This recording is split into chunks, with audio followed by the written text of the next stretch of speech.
Ottawa dismisses Thailand's accusations, confirms Cambodia did not deploy new landmines.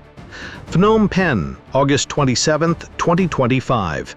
In a significant development regarding the ongoing Thai-Cambodian border dispute, the President of the Ottawa Convention, His Excellency Dr. Hiroshi Tanaka of Japan, issued a statement today dismissing Thailand's accusations that Cambodia had deployed new anti-personnel landmines along their shared border.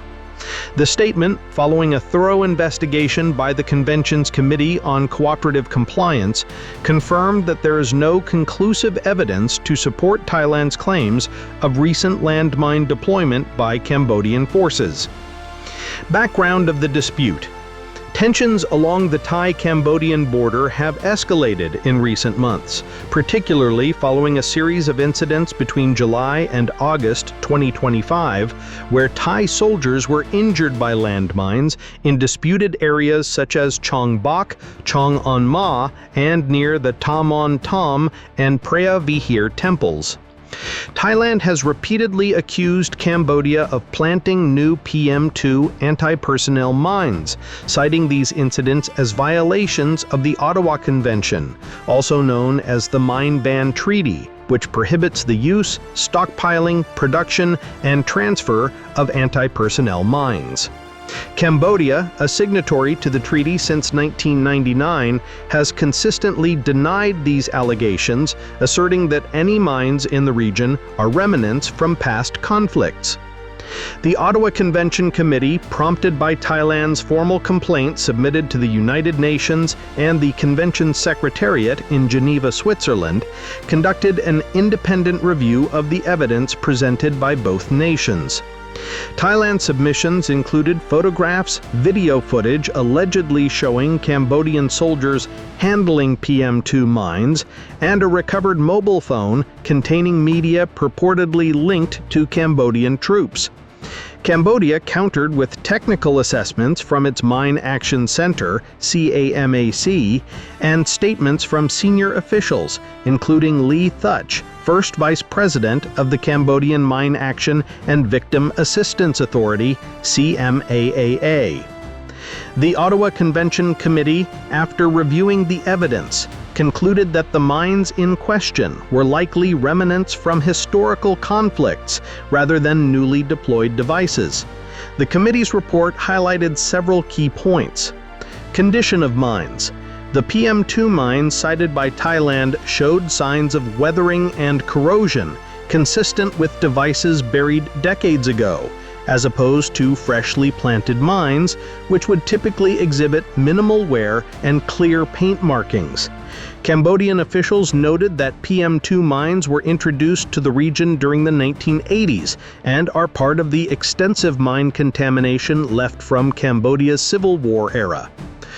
Arming pins controversy. Cambodian demining experts, including Heng Ratana, Director General of CAMAC, pointed out that the mines displayed by Thailand during a diplomatic visit to Sisaket province on August 16, 2025, still had their arming pins intact. A PM2 mine with its arming pin in place cannot detonate, Ratana explained at a press conference, suggesting that the display was misleading and possibly staged for diplomatic effect. The committee concurred, noting that functional mines would not retain arming pins if intended for use. Injury patterns.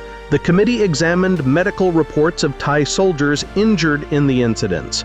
Cambodian officials argued that PM2 mines typically cause severe injuries, such as the loss of both legs above the thigh or immediate fatalities. However, the reported injuries, including one case of a soldier losing only a foot, were inconsistent with the typical blast profile of a PM2 mine, further supporting the conclusion that these were older, degraded devices. Historical context.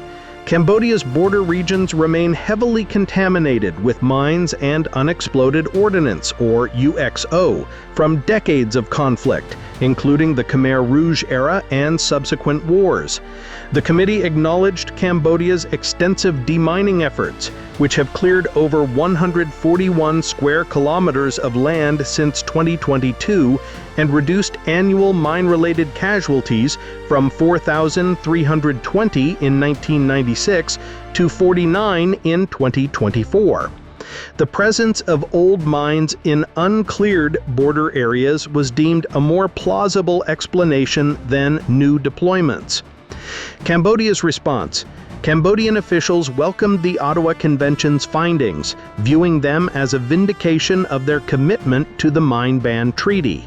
Lee Thuch, in a statement issued on August 27, 2025, reiterated Cambodia's dedication to eliminating mine-free. Cambodia has suffered immensely from the scourge of mine-free, and we have no reason to add to this legacy of Cain. Our nation remains steadfast in its obligations under the Ottawa Convention and will continue to work toward a mine-free future. Cambodia also renewed its call for cooperation with Thailand on joint demining efforts, a proposal previously rejected by Thailand during an August 7, 2025 meeting of the General Border Committee in Kuala Lumpur. We are ready to collaborate once tensions subside, Lee Thuch added, emphasizing the need for bilateral trust to address the shared challenge of mine contamination. Thailand's reaction. Thai authorities, however, expressed dissatisfaction with the committee's conclusions. Major General Winthai Suvari, spokesman for the Royal Thai Army, maintained that the evidence, including a mobile phone recovered on August 19, 2025, near Phu Makua, clearly implicated Cambodian forces.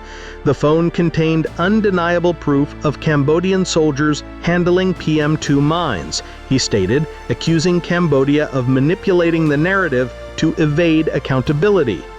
Thailand's Ministry of Foreign Affairs announced plans to submit additional evidence to the United Nations by the end of 2025, invoking Article 8 of the Ottawa Convention to demand further clarification from Cambodia. Foreign Minister Maurice Sangiampong, speaking from Bangkok, called the committee's findings premature and urged the international community to scrutinize Cambodia's compliance with the treaty. He also referenced Thailand's own demining achievements, noting that the country had cleared 99% of its mine-affected areas, covering approximately 2,500 square kilometers, and questioned why Cambodia had not matched this progress in contested border zones. International implications.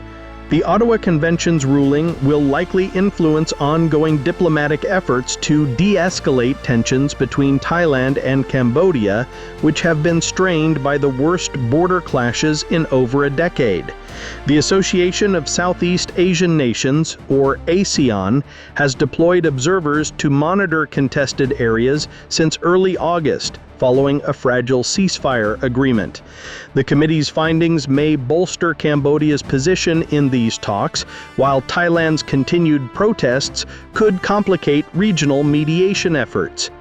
The international community, particularly donor countries supporting Cambodia's mine clearance programs, has been urged to remain vigilant. Thailand has suggested that funds allocated for demining may have been misused, though no evidence was provided to substantiate this claim, and the Ottawa Convention Committee found no irregularities in Cambodia's reporting.